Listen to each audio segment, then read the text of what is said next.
Boa noite, meus caros amigos e amigas. Estamos aqui para nós fazermos, neste sábado, que a igreja já começa a celebrar o Domingo de Ramos. Nós queremos, então, meditar a liturgia desse domingo que a igreja coloca para nós.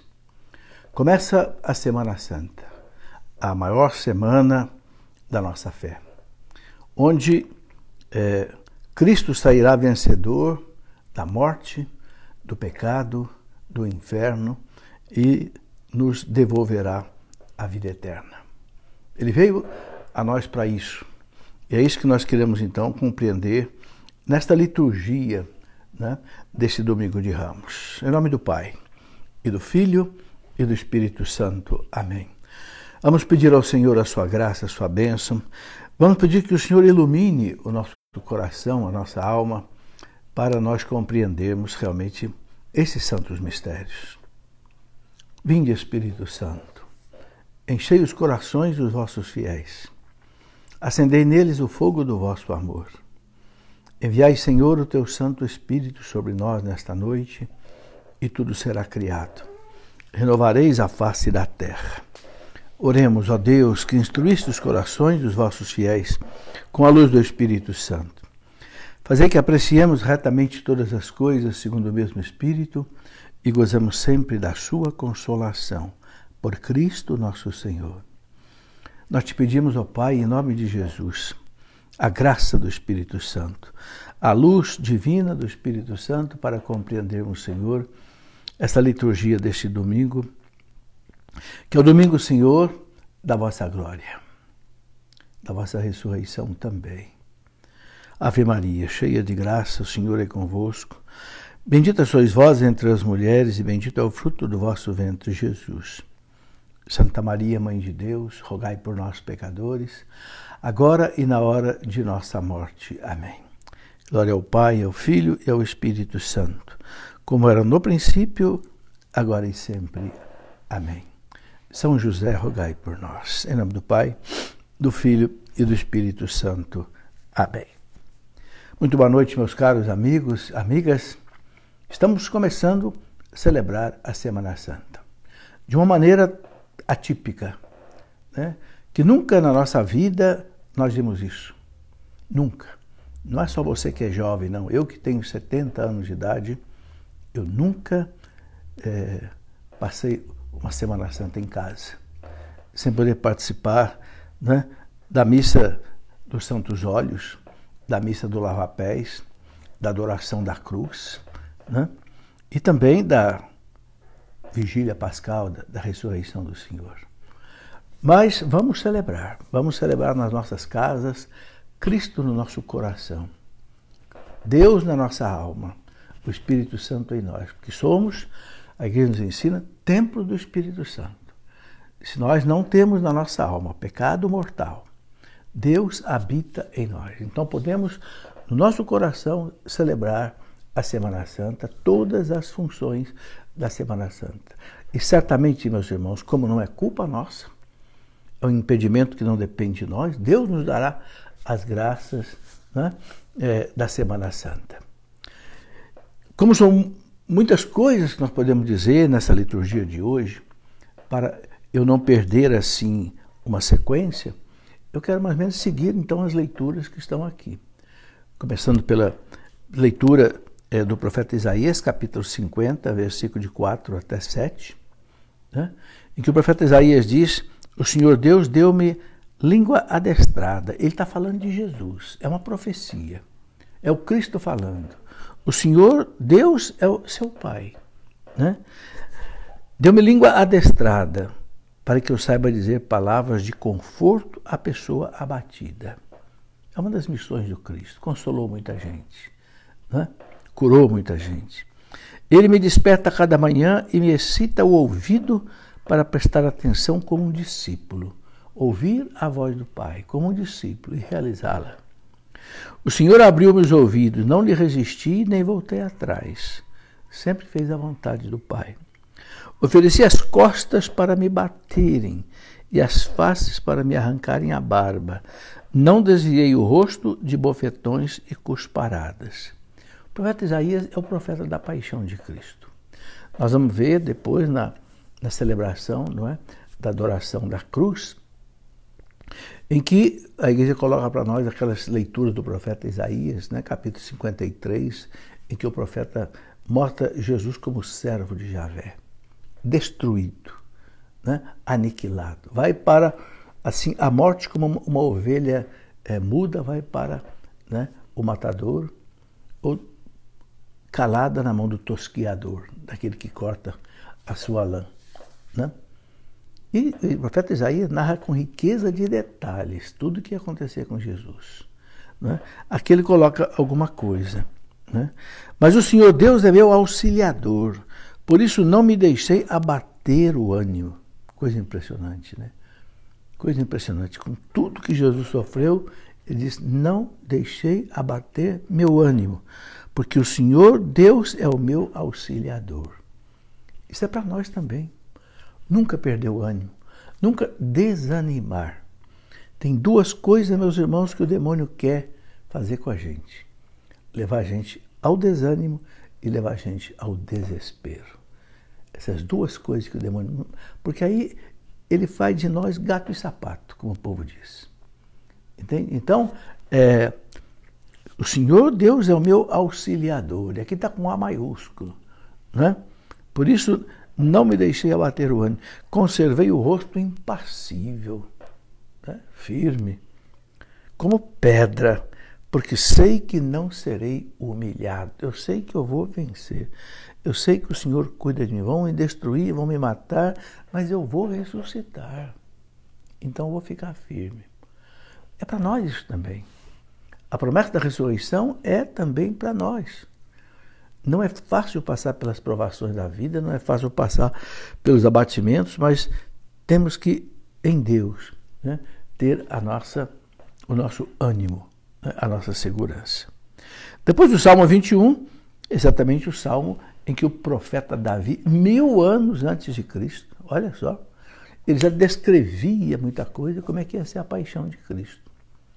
Sabe, meus irmãos, se a gente for ler o Antigo Testamento com cuidado, os especialistas levantaram mais de 300 previsões de como é que seria a vida de Cristo, a paixão de Cristo. No livro que eu escrevi, História da Igreja, volume 1, eu coletei um pouco dessas coisas, né? Para mostrar que Jesus é Deus. Porque Jesus falou, as Escrituras dão testemunho de mim. O Pai dá testemunho de mim, né? As Escrituras dão testemunho de mim. João Batista deu testemunho de mim. As obras que eu faço dão testemunho de mim. Ele é Deus, né? Então aqui o profeta Davi, o rei Davi, né? Meu Deus, por que me abandonastes? Jesus vai dizer exatamente essa frase. Jesus vai morrer rezando esse Salmo 21. E o Catecismo da Igreja explica que quando Jesus fala, meu Deus, por que me abandonastes? Ele não está revoltado contra Deus, não. O Catecismo ensina que ali ele estava fazendo o nosso papel diante de Deus. O papel do pecador que quando peca se sente afastado de Deus, se sente longe de Deus. Então, meu Deus, por que me abandonaste? Por que eu fui ficar nesse pecado? Porque Jesus assumiu o nosso pecado diante do Pai. É como se ele dissesse para o Pai, Pai, ponha toda a culpa em mim, me massacre, cumpra toda a tua justiça em mim. Porque ele, como Deus, era o único que podia oferecer uma reparação necessária e suficiente para reparar a majestade infinita de Deus, ferida pelo pecado dos homens, desde o pecado original até os nossos pecados. Então, quando ele fala, meu Deus, por que me abandonar? Esse grito é nosso, pela boca dele. É o grito da humanidade pecadora. Entende? É assim que o Catecismo da Igreja explica. Riem de mim todos aqueles que me veem. Olha aí, ele na cruz, o pessoal estava debochando dele, né? Torcem os lábios e sacodem a cabeça. Ao Senhor se confiou, ele o liberte e agora o salve, se é verdade que ele o ama. Você não é o Cristo, o Messias, então desce da cruz, diziam lá os fariseus, né? Não é você que faz tantos milagres por aí? Desce agora da cruz. Não entendiam, né? não entendiam que Jesus, ele se aniquilava, se oferecia como holocausto para pagar o nosso pecado. Não entendiam, os judeus não entendiam isso. Cães numerosos me rodeiam furiosos, e por um bando de malvados fui cercado. Era isso mesmo, aquele grupo de soldados que o destruíam, né? Transpassaram as minhas mãos e os meus pés, e eu posso contar todos os meus ossos. Olha que riqueza de detalhes que o profeta narra. Transpassaram as minhas mãos e os meus pés, né? E contaram, eu posso contar todos os meus ossos. Quer dizer, eu estou tão quebrado, eu estou tão machucado que eu sinto dor em todo o corpo. Porque o Cristo sofreu a paixão, meus irmãos, da cabeça aos pés. Da cabeça aos pés. A cabeça foi coroada de espinhos. 70 perfurações encontraram os especialistas analisando o Santo Sudário. Né? Seu rosto foi batido, cuspido. Né? Seu corpo flagelado. Né? Arrancaram das carnes o sangue. As mãos perfuradas. As pernas destruídas de cansaço, de dor. E os pés transpassados. Ele sofreu a paixão inteiramente. Né? Transpassaram as minhas mãos e meus pés, eu posso contar todos os meus ossos. Eles repartem entre si as minhas vestes e sorteiam entre si a minha túnica. Olha que previsão. Depois o evangelista vai dizer, sortearam, né, ali as vestes dele. E a túnica, como a túnica não dava para rasgar, porque a túnica era inconsútil, não tinha costura, era uma peça só, então sortearam a túnica. Essa túnica, os padres da igreja veem como a unidade da igreja. Toda vez que há uma divisão na igreja, como se você rasgasse essa túnica de Cristo. Essa túnica de Cristo não tem costura. E quando você rasga um tecido forte que não tem costura, fica tudo esgarçado. É o que acontece com a igreja na divisão da igreja. O maior escândalo que existe é a divisão da igreja. Né? Muito bem. Anunciarei o vosso nome a meus irmãos, e no meio da assembleia hei de louvar-vos. Vós que temeis ao Senhor, Deus, dai-lhe louvores, glorificai o descendente de Jacó, respeitai-o, toda a raça de Israel. Ou seja, o salmo termina dando glória a Deus. O salmo termina dizendo, meu Deus, por que me abandonaste? Mas o salmista termina louvando a Deus. É o Cristo na cruz. Né? Ali na cruz a gente sabe muito bem que ele pronunciou aquelas 7 palavras dele. Né? Que depois aqui a gente pode comentar um pouquinho. E a carta de São Paulo aos Filipenses, que narra com uma perfeição impressionante, né, o que o Cristo foi e o que o Cristo fez. Filipenses 2, de 6 a 11. Jesus Cristo, existindo em condição divina, sendo Deus, não fez do ser igual a Deus uma usurpação, mas ele esvaziou-se a si mesmo, assumindo a condição de escravo e tornando-se igual aos homens. Ele se aniquilou. É o maior exemplo de humildade que existe. Sendo Deus, ele esvaziou-se de si mesmo. Né? Assumiu a nossa natureza humana. Meus irmãos, pensa bem. Deus é todo-poderoso. Deus não precisa comer, não precisa beber, não precisa dormir, não sente dor, não tem nada. Quando ele se faz homem, ele se submete a todas as dores humanas. Mas para quê? Para ser nosso irmão. Para que nós possamos participar da vida divina. Agora, pelo batismo, nós somos irmãos dele, enxertados nele pelo batismo. Filhos do Pai no Filho, filhos adotados no Filho. Essa é a grandeza. E por que ele se humilhou até o ponto? Porque ele é um novo Adão. O primeiro Adão e a primeira Eva foram orgulhosos, soberbos, desobedientes a Deus. E os homens, nós também somos soberbos, desobedientes a Deus. Então, para destruir toda essa soberba, essa vanglória, esse orgulho, essa vaidade, esse exibicionismo que existe em cada um de nós, o Cristo precisou descer ao ponto mais baixo da humilhação. São Paulo fala, encontrado com aspecto humano, humilhou-se a si mesmo, fazendo-se obediente até a morte de cruz. Ele desceu à abjeção mais profunda que um ser humano pode descer. Mas é por isso que Deus o exaltou acima de tudo e lhe deu o nome que está acima de todo nome. É aquilo que ele mesmo já tinha dito, né? Quem se humilha será exaltado. Quanto mais se humilha, mais será exaltado. Como ele foi aquele que mais se humilhou, é o que mais vai ser exaltado. Assim, ao nome de Jesus, todo joelho se dobre no céu, na terra e abaixo da terra. E toda língua proclame: Jesus Cristo é o Senhor, para a glória de Deus Pai. Jesus Cristo é o Senhor, para a glória de Deus. Está aí a segunda leitura que coloca com riqueza de detalhes exatamente o que o Cristo, nosso Senhor, fez por nós. É o texto mais assim perfeito, não tem dúvida mais. E aí vem o Evangelho, que é de São Mateus. Eu queria aqui colocar uma coisa para nós entendermos. Os 4 evangelistas, eles falam da paixão de Cristo, narram com detalhes, né? 2 dos evangelistas foram apóstolos, né? São João e São Mateus.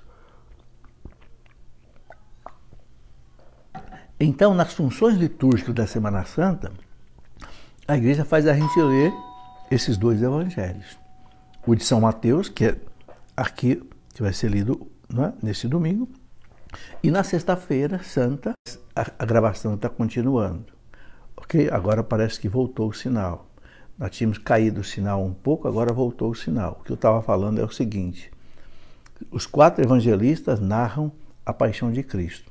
A igreja coloca para nós os 2 que foram apóstolos. Hoje, o de São Mateus, no domingo, né, de Ramos, e o de São João, na Sexta-feira Santa, na adoração da cruz. Mas é bom que a gente leia depois também as narrações dos evangelistas São Marcos e São Lucas. Porque São Marcos, ele escreveu o que Pedro pregava em Roma. Muito interessante. E Lucas, que era médico, discípulo de São Paulo, não foi apóstolo, não conheceu Jesus, mas a gente sabe que Lucas pesquisou muito bem. Escreveu, mostrou coisas que nenhum evangelista mostrou. São Lucas, por exemplo, é o único que fala que Jesus, naquela agonia mortal do Horto das Oliveiras, Jesus suava suor e o sangue saía junto com o suor. Por quê? Porque Lucas era médico, ele entendeu aquilo, né? Os sangues, os vasos subcutâneos se rompiam com a tensão sanguínea e o sangue vazava. Bom, eu quero então agora percorrer com você aqui o Evangelho de São Mateus, capítulo 27, do versículo 11 até 54, que a liturgia aqui chama de forma breve. E à medida que a gente for lendo aqui, eu vou dando algumas explicações, vamos fazendo alguma reflexão, conforme o Catecismo da Igreja nos orienta, conforme os padres da Igreja nos orientam, conforme os manuais nos orientam, ok? Então, é a paixão de Nosso Senhor Jesus Cristo, narrada por São Mateus, né? Jesus foi posto diante de Pilatos e este o interrogou: tu és o rei dos judeus? Pilatos é claro, você é rei dos judeus? Jesus declarou, é como diz, sim, eu sou o rei dos judeus. Ele sabia que isso era quase que uma condenação à morte, mas ele, eu sou o rei dos judeus. E nada respondeu quando foi acusado pelos sumos sacerdotes e anciãos. Então Pilatos perguntou: não estás ouvindo de quanta coisa eles te acusam? Mas Jesus não respondeu uma só palavra. E o governador ficou muito impressionado. Sabe, meus irmãos, muitas vezes, né, tem uma citação do profeta Isaías, Isaías 30, versículo 15, em que o profeta Isaías diz assim: no silêncio e na esperança estará a vossa fortaleza. Às vezes a nossa segurança, a nossa fortaleza está no silêncio. O silêncio quebra o adversário. Quando você não responde para o adversário, né, ele percebe que o que ele perguntou foi absurdo. Então, às vezes, é melhor um silêncio, deixar a pessoa falando sozinho, né? Então, Jesus não respondeu uma só palavra e o governador ficou muito impressionado, olha aí, por causa do silêncio dele. Na festa da Páscoa, o governador costumava soltar o prisioneiro que a multidão quisesse. Naquela ocasião tinha um prisioneiro famoso chamado Barrabás. Então Pilatos perguntou à multidão reunida: quem vós quereis que eu solte, Barrabás ou Jesus, a quem chamam de Cristo? Que coisa, né, meus irmãos? Dói no coração da gente uma pergunta dessa. Quem vocês querem que eu solte? Um bandido, salteador que está aqui preso, ou Jesus? E o povo escolhe Barrabás. É impressionante. O Papa Bento XVI, naquele livro dele, Jesus de Nazaré, aquela coleção que ele escreveu, o Papa Bento XVI ele explica uma coisa muito interessante. A palavra Barrabás quer dizer filho do pai. Bar-abá. Porque Bar, em hebraico, quer dizer filho. Tem Timeu e Bar-Timeu, que é filho de Timeu. Né? Tem Jonas e Bar-Jonas. Tem Abá e Bar-Abá. Então, ali diante de Pilatos estavam dois filhos do Pai. Um filho do Pai do céu, que é Jesus, e o filho de um pai da terra, que era Bar-Abá, filho do Pai. Eles escolheram o filho do Pai falso. Que coisa impressionante, né? E Santo Agostinho fala assim, a gente precisa tomar cuidado, porque também na nossa vida, nas nossas atitudes, quando a gente peca, a gente também escolhe Barrabás, ao invés de escolher Jesus. Né? Bem, e aqui continua, né, então Pilatos perguntou à multidão reunida, né, quem vós quereis que eu solte, Barrabás ou Jesus? Né? Pilatos bem sabia que eles haviam entregado Jesus por inveja. Olha aí, meus irmãos. Pilatos bem sabia que eles haviam entregado Jesus por inveja. Pilatos não encontrou crime nenhum em Jesus, nem rebelião contra o Império Romano, nada. Né? Ele vai dizer para Pilatos, meu reino não é desse mundo, Pilatos. Pilatos sabia que ele era inocente. Né? A inveja é terrível, meus irmãos. É por inveja que Caim matou Abel. É por inveja que Jesus foi condenado à morte. É impressionante. Né?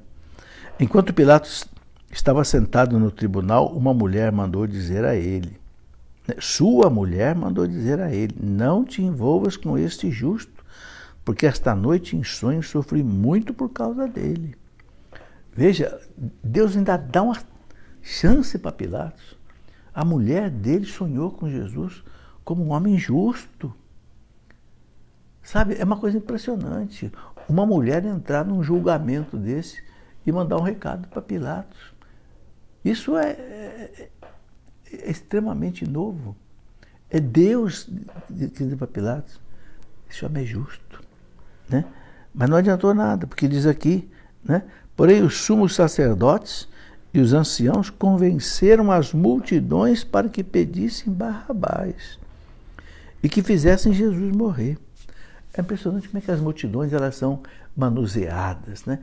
São manipuladas. Muitas vezes a gente vê políticos manipulando as multidões, né? Um líder manipulando as multidões. Né? E aqueles, né? Diz aqui, os sacerdotes e anciãos convenceram as multidões. Aquela multidão que tinha visto Jesus fazer tantos milagres. Meus irmãos, nós temos que tomar cuidado para não virar massa de manobra dos outros. Né? Maria vai com a mídia. Agora não é mais Maria vai com as outras, agora é Maria vai com a mídia. A mídia fala, todo mundo segue. A moda, as novelas, tudo. Né? Parece que o que a mídia fala é Deus falando. Não vamos ser massa de manobra, não. Né? O governador tornou a perguntar, qual dos dois quereis que eu solte? Eles gritaram todos Barrabás. Gritaram Barrabás. Pilatos perguntou, que farei com Jesus, que vocês chamam de Cristo? Todos gritaram, seja crucificado. Todos gritaram, seja crucificado. Está aí, meus irmãos, Jesus foi crucificado, diz o Concílio Vaticano II, não foi pelos judeus, não foi pelos romanos, foi por cada um de nós pecadores, porque ele se ofereceu à morte voluntariamente. Ele disse, ninguém tira de mim a minha vida. Eu dou a minha vida e a retomo quando eu quiser, né? Pelo perdão dos pecados. Pilatos viu que nada conseguia e que poderia haver uma revolta. Começou a ficar com medo do povo, né? O povo ameaçando, né? Então mandou trazer a água, lavou as mãos diante da multidão e disse, eu não sou responsável pelo sangue deste homem. Este é um problema vosso. O povo todo respondeu, que o sangue dele caia sobre nós e sobre os nossos filhos. Que horror, meus irmãos. Que horror. Pilatos lava as mãos. Irresponsável, medroso, né? Os sumos sacerdotes e anciãos ameaçaram ele. Se você libertar esse homem está dizendo que ele é rei dos judeus, os romanos não vão te querer mais, etc. Pilatos ficou com medo e se acovardou. E entregou uma pessoa que ele sabia que era justo, entregou à morte. Por isso que a gente fala no credo, foi crucificado sob Pôncio Pilatos, né? Tá aí. Então Pilatos soltou Barrabás, mandou flagelar Jesus. E que flagelação, né, meus irmãos? A flagelação eram 40 chicotadas, um chicote de 3 pontas, de 3 ramos, né? E na ponta tinham assim, chumbinhos, né? Para rasgar mesmo a carne do flagelado, né? Aquele livro que eu já mostrei aqui uma vez, A Paixão de Cristo, segundo o cirurgião, escrito pelo médico francês Pierre Barbet, que durante 25 anos estudou a Paixão de Cristo, ele conta essas coisas com um detalhe impressionante que é de a gente arrepiar, né? Muito bem. Então Pilatos soltou Barrabás. Em seguida, os soldados de Pilatos levaram Jesus ao palácio do governador. Reuniram toda a tropa em volta dele. Ai, ai, ai. Tiraram sua roupa e o vestiram com um manto vermelho. Gozação, né? Zombaria. Depois teceram uma coroa de espinhos, puseram a coroa em sua cabeça e uma vara na mão direita. Então se ajoelhavam diante dele e zombaram dele, dizendo, salve, rei dos judeus. Quer dizer, Cristo passou por tudo que é tipo de humilhação, de sofrimento. Não faltou nada. Aí, meus irmãos, a gente vê o amor de Cristo por nós. Aí a gente vê, meus irmãos, o horror do pecado. Porque ele fez tudo isso para quê? Para tirar o pecado do mundo. Ele é o Cordeiro de Deus. Diz São João Batista, vai ser imolado para tirar o pecado do mundo. Né? Se a gente quiser agradar muito a Jesus, se a gente quiser retribuir a Jesus, é a gente, meus irmãos, lutar com todas as forças contra o pecado. Por isso que na carta aos Hebreus, né, lá no capítulo 12, a carta fala, versículo 4, ainda não resististes até ao sangue na luta contra o pecado. Essa é a nossa luta, a luta contra o pecado. Cuspiram nele e pegando uma vara bateram na sua cabeça. Depois de zombar dele, tiraram-lhe o manto vermelho. O manto vermelho era um símbolo do rei, né? Por isso botaram um manto vermelho nele, né? E de novo o vestiram com suas próprias roupas. Daí o levaram para crucificar. Veja, quem estudou o Santo Sudário, eu mostrei aqui o livro de um biólogo judeu, Avinoam Danim, que não é católico, que estudou profundamente o Santo Sudário e garante que o Sudário é de Cristo. Ele, estudando né, os métodos de holografia e outros métodos de análise de imagens, ele concluiu que foram 71 perfurações de espinho na cabeça de Jesus. Porque foi uma coroa, não foi uma coroa assim, apenas um círculo, foi um capacete. O médico Pierre Barbet, ele diz que os soldados pegaram o capacete de soldado e trançaram de espinho por todo lado ali, né? Aquela coroa, fizeram um capacete e colocaram na cabeça. E depois bateram com a vara. Você já pensou? É impressionante, né? Daí levaram para o crucificar. Quando saíam, encontraram um homem chamado Simão, da cidade de Cirene, Simão Cirineu, e obrigaram a carregar a cruz de Jesus. Olha que coisa impressionante que os santos padres falam. Por que chamaram Cirineu, um estranho, para carregar a cruz? Um homem que era de Cirene, porque os apóstolos, meus irmãos, tinham fugido. Aqueles que amavam tinham abandonado Jesus. Cristo foi abandonado por todos. Precisaram os soldados pegar um estranho, não é? Não era para Pedro estar ali carregando aquela cruz, né? Tiago, João, não sei quem. Não. Ele ficou sozinho. Será que nós também não deixamos Jesus sozinho de vez em quando? Não é? E chegaram a um lugar chamado Gólgota. Gólgota quer dizer caveira. É porque era um morro, né? Em forma de uma cabeça, que quer dizer lugar da caveira. Ali deram vinho misturado com fel para Jesus beber. Era vinho misturado com fel e mirra. Era uma bebida assim, amarga, meio entorpecente, para poder tirar um pouco da dor do condenado. Que ali era um lugar que eles faziam crucificações, né? Ele provou, mas não quis beber. Olha que interessante. Ele não quis beber. Jesus quis beber todo o cálice da dor, integralmente até o fim, não aceitou aliviar a dor dele. Depois o crucificaram, né? E nós sabemos como é que foi essa crucificação, né? Perfurando as mãos, perfurando os pés, levantado 3 horas numa cruz. E nessas 3 horas, meus irmãos, a igreja colheu, né, aquelas 7 palavras que ele disse, né? Eu até escrevi um livrinho, A Meditação das 7 Palavras de Cristo, né? É uma coisa muito impressionante, as 7 palavras, porque as coisas que uma pessoa diz na hora da morte são as coisas mais importantes que ela tem para dizer. Então a igreja colheu essas 7 palavras. A primeira delas é aquela que nós já vimos hoje, não é?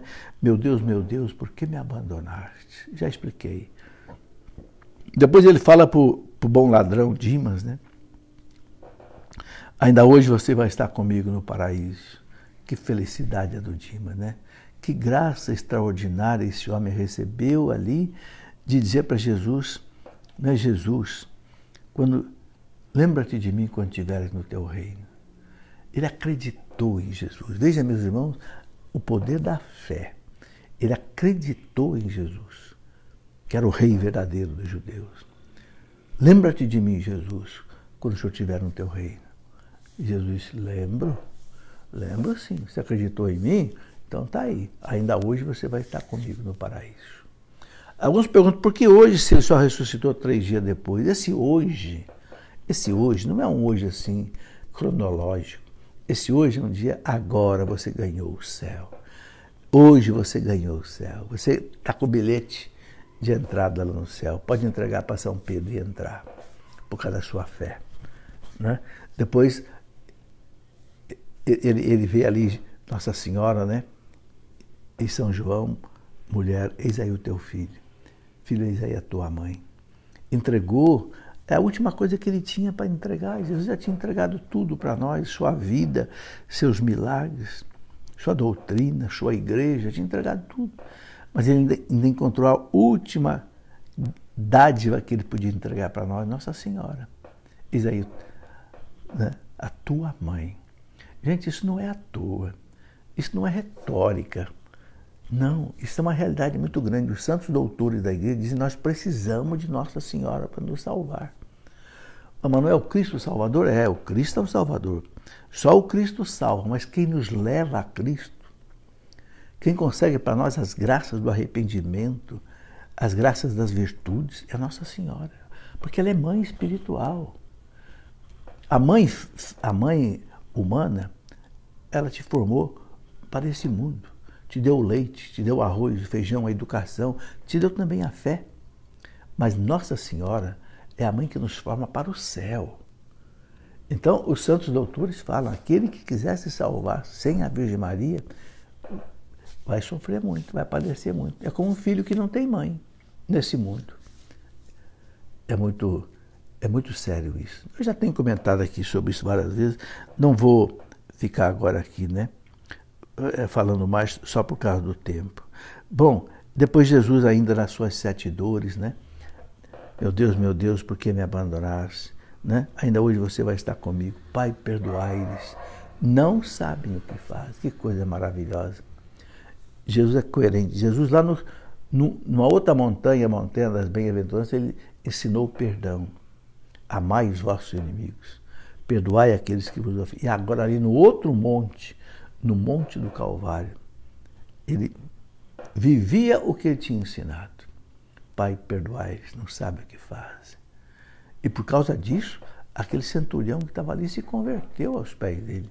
Aquele centurião disse, este é verdadeiramente o Filho de Deus, quando o véu do templo se rasgou. Né? É impressionante. E aquele soldado também que perfurou o coração de Jesus, que a igreja chama de longuinho, né? Porque longuinho vem de longus, que em latim quer dizer lança. Na Basílica de São Pedro, bem na frente do altar mor, tem uma imagem imensa, acho que deve ter uns 5 metros de altura, de São Longuinho. Por que esse soldado se converteu? Por que o centurião romano se converteu? Porque o Cristo perdoava. É aquilo que São Paulo fala, quando você consegue perdoar o inimigo, você acumula carvões em brasa sobre a sua cabeça. Ou seja, você quebra o coração dele, você derrete o coração dele. É a força do perdão. Não é? É a força do perdão. Muito bem. E aí depois Jesus, né, ainda ali naquela agonia da cruz, ele coloca, né, tenho sede. Diz os santos padres da igreja que essa sede não é sede de água, é sede de almas, sede de salvar a humanidade. Né? E aí ele fala para o Pai, tudo está consumado. Consumatum est. Ou seja, cumpri toda a tua vontade, Pai. Bebi aquele cálice que o Senhor me deu até a última gota. Ele tinha dito ao Pai lá no Horto das Oliveiras, Pai, se não é possível passar esse cálice sem que eu o beba, seja feita a tua vontade. E bebeu, até o fim. Por isso que ele diz lá na cruz, consumatum est. Tudo está consumado. Né? Meus irmãos, nós também. Tem hora que a gente também precisa dizer para Deus, Senhor, se não é possível passar esse cálice na minha vida sem que eu o beba, então seja feita a tua vontade. Agora mesmo, meus irmãos, que nós estamos passando essa hora difícil, né? Graças a Deus, tem mais de 5.000 cidades no Brasil que ainda não foram atingidas pelo vírus. Das 5.000 e tantas cidades que tem no Brasil, né? Parece que 80% do vírus não tem ninguém morreu. A minha cidade aqui, graças a Deus, cidade de Lorena, que tem cerca de 80.000 habitantes, não tem nenhum caso confirmado do coronavírus. Deus seja louvado. E tem muitas cidades que estão assim. Mas nós todos estamos sofrendo. Não só por causa do nosso sofrimento, mas sofrimento dos outros, que são nossos irmãos. Então também, será que não é hora de nós também dizermos, como Jesus disse ao Pai, Pai, se não é possível passar esse cálice sem que eu o beba, seja feita a tua vontade. Purifique essa humanidade. Porque eu não tenho dúvida, meus irmãos, eu não tenho dúvida. Pode as pessoas não concordar comigo, mas eu, no meu coração, não tenho dúvida. Deus permite isso para purificar a humanidade. Essa humanidade que vive de costas para Deus.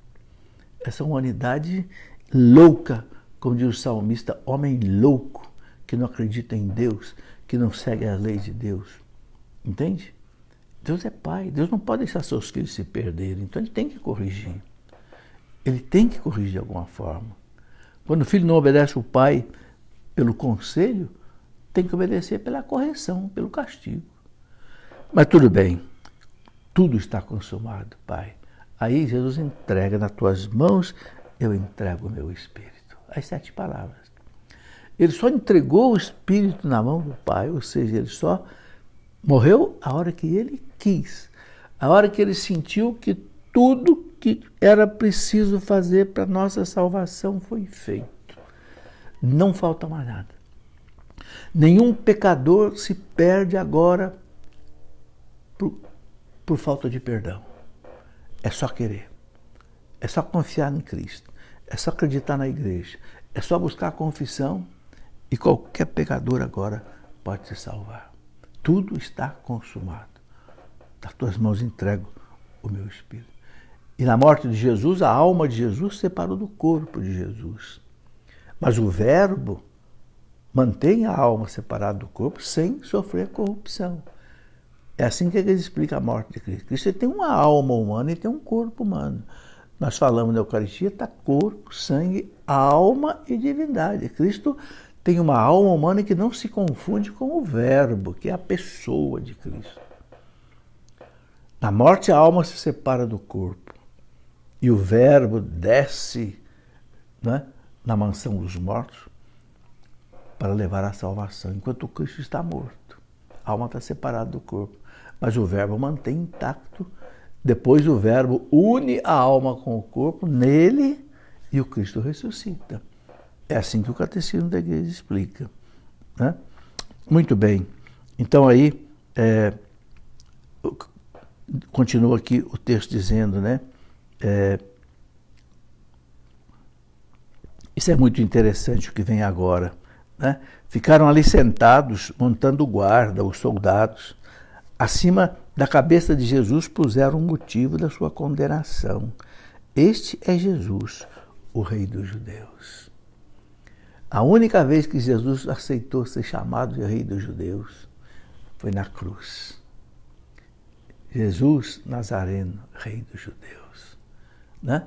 Os sacerdotes reclamaram, pediram para Pilatos tirar e escrever. Ele disse, eu sou o Rei dos Judeus. Pilatos disse, não. O que eu mandei escrever fica aí. Ele é o Rei dos Judeus. Cristo aceitou isso, né? Ele só aceitou, nós estamos celebrando o Domingo de Ramos, né? Ele só aceitou entrar em Jerusalém glorificado agora. Todas as outras vezes na vida de Jesus que quiseram fazer o rei, ele não deixou. Ele fugia, ele ia para a montanha rezar. Agora ele aceita. Agora ele aceita por quê? Porque agora ele vai ser rei de verdade. Ele vai sentar no seu trono agora de verdade, em Jerusalém, que é a cidade do grande rei, do Messias. Mas só que ele não vai sentar no trono de Pilatos, ele vai sentar no trono da cruz. Ali ele vai reinar. Por isso ali ficou escrito Jesus de Nazaré, Rei dos Judeus. Esta placa ele aceitou. Esta placa é a condecoração de Jesus. Jesus de Nazaré, Rei dos Judeus, de verdade, que vai levar a salvação agora, não só para os judeus, mas vai levar a salvação para o mundo inteiro, né? Com ele também crucificaram 2 ladrões, um à direita e o outro à esquerda de Jesus. O profeta Isaías colocou, vai ser crucificado entre 2 facínoras. As pessoas que passavam por ali o insultavam, balançando a cabeça e dizendo, tu que ias destruir o templo e construí-lo de novo em 3 dias, salva-te a ti mesmo. Se és o Filho de Deus, desce da cruz. Nós já comentamos isso, né? Do mesmo modo, os sumos sacerdotes, junto com os mestres da lei e os anciãos, também zombavam de Jesus. A outro salvou, a si mesmo não pode salvar. É Rei de Israel, desça agora da cruz e acreditaremos nele. Confiou em Deus que o livre agora. Se é que Deus o ama, já que ele disse, eu sou o Filho de Deus. É isso aí, meus irmãos, a zombaria. Mas Jesus engole tudo isso, né? Porque ele tinha que passar por tudo isso para pagar a justiça divina, o preço da nossa miséria. Então, veja como Jesus nos ama, como Jesus sofreu, inclusive assim, não só no corpo, mas também na alma, na humilhação. Tem que ficar calado, tem que ficar calado. Como deve ter sido difícil para Jesus, ele como Deus, sabendo que num estalar de dedo ele acabava com tudo aquilo ali, mas ele vai até o fim. É de fazer a gente pensar, né? E aí, continua, do mesmo modo também os 2 ladrões que foram crucificados com Jesus o insultavam. Engraçado que fala que os dois o insultavam, mas depois um deles eu acho que se arrependeu, né? Desde o meio-dia até as 3 horas da tarde, houve escuridão sobre toda a terra. Pelas 3 horas da tarde, Jesus deu um grande grito: Eli, Eli, lama sabachthani. Meu Deus, por que me abandonaste? Aqui nós já falamos, né? Alguns dos que ali passavam disseram: ele está chamando Elias. E logo um deles, correndo, pegou uma esponja, ensopou em vinagre, colocou na ponta de uma vara e lhe deu para beber. Outros, porém, disseram: deixa, vamos ver se Elias vem salvá-lo. Então Jesus deu outra vez um forte grito, entregou o Espírito ao Pai, né? E eis que a cortina do santuário rasgou-se do alto a baixo em 2 partes. A terra tremeu e as pedras se partiram. O que significa isso? O véu do templo se rasgou, né? Os santos doutores da igreja interpretam o seguinte: as portas do céu se abriram para a humanidade. Entende? As portas que estavam fechadas pelo pecado, agora o pecado foi, né? A justiça de Deus foi satisfeita pelo padecimento, pela morte de Cristo. Então, agora a salvação está à disposição de todos. Rasgou-se o véu do templo, né? Eis que a cortina do santuário rasgou-se de alto a baixo em 2 partes. Os túmulos se abriram e muitos corpos dos santos falecidos ressuscitaram. Como é que a igreja interpreta isso? Quando Jesus morreu, muitos corpos ressuscitaram. Houve várias interpretações, mas a interpretação que foi aceita por Santo Agostinho, por São Jerônimo, os grandes santos doutores da igreja, é que alguns ressuscitaram mesmo. A mesma ressurreição que teve Lázaro. Não foi uma ressurreição para a vida eterna, foi uma ressurreição para, de novo, voltar depois à morte como Lázaro. É a explicação que dá Santo Agostinho e dá também São Jerônimo, né? E saindo dos túmulos, depois da ressurreição, apareceram na cidade santa e foram vistos por muitas pessoas. O oficial e os soldados que estavam com ele, guardando Jesus, ao notarem o terremoto e tudo o que havia acontecido, ficaram com muito medo e disseram: ele era mesmo Filho de Deus. Olha que impressionante. Ele era mesmo Filho de Deus. Eles sentiram, perceberam isso. Palavra da salvação, meus irmãos. É esse o evangelho resumido da paixão de Cristo. Eu continuo dizendo, né, que vale a pena a gente ler todos os outros evangelistas. Na sexta-feira, às 3 horas da tarde, vai ser lida a paixão segundo São João, que é muito interessante. Por quê? Porque São João foi aquele evangelista que acompanhou Jesus até a cruz. Foi o único apóstolo que acompanhou até a cruz. Os outros sumiram, né? Só apareceram depois, né? E então São João tinha também uma capacidade assim de guardar mais os detalhes do que os outros apóstolos. Então é muito interessante a meditação do Evangelho de São João. E depois a meditação de São Lucas, como eu disse, que não foi apóstolo, não foi discípulo, mas ele fez uma pesquisa muito grande, né? E São Marcos, que pregou de maneira resumida aquilo que São Pedro pregava em Roma. Ok?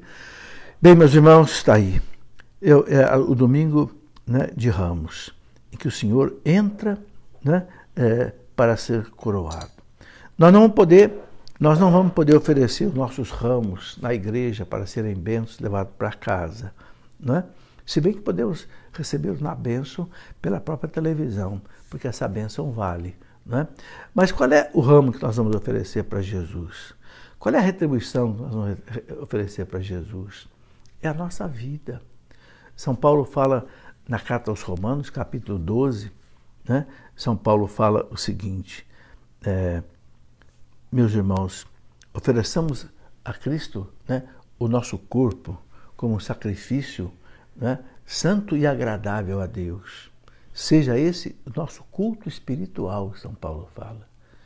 Oferecer a Deus o nosso corpo como um sacrifício santo e agradável a Deus. São Paulo fala na carta aos Romanos, capítulo 12. Né? Ele diz assim: seja esse o nosso culto espiritual. Então, é uma maneira de nós participarmos dessa paixão de Cristo. Oferecer ao Senhor os nossos sacrifícios. tomar a nossa cruz de cada dia e seguir Jesus. Jesus fala, não é? Quem quiser ser meu discípulo, tome a minha cruz e me siga. Todos nós temos uma cruz. Você não tem uma cruz? Eu sei que você tem, eu tenho também. Nós não podemos, meus irmãos, arrastar a cruz. O que é arrastar a cruz? É ficar reclamando, ficar se lamuriando, ai que dó de mim, ficar indo, se fazendo de vítima, né? Um vitimismo. Ai, a vida é ruim, está tudo ruim, não tem nada, me falta tudo. Carregar a cruz com Cristo, né? Como diz um santo, com galhardia. Né? Diante da cruz, meus irmãos, nós temos duas atitudes. Ou a gente abandona a cruz ao lado do caminho, ou a gente toma a cruz com convicção e carrega a cruz com coragem. A pior solução é ficar no meio.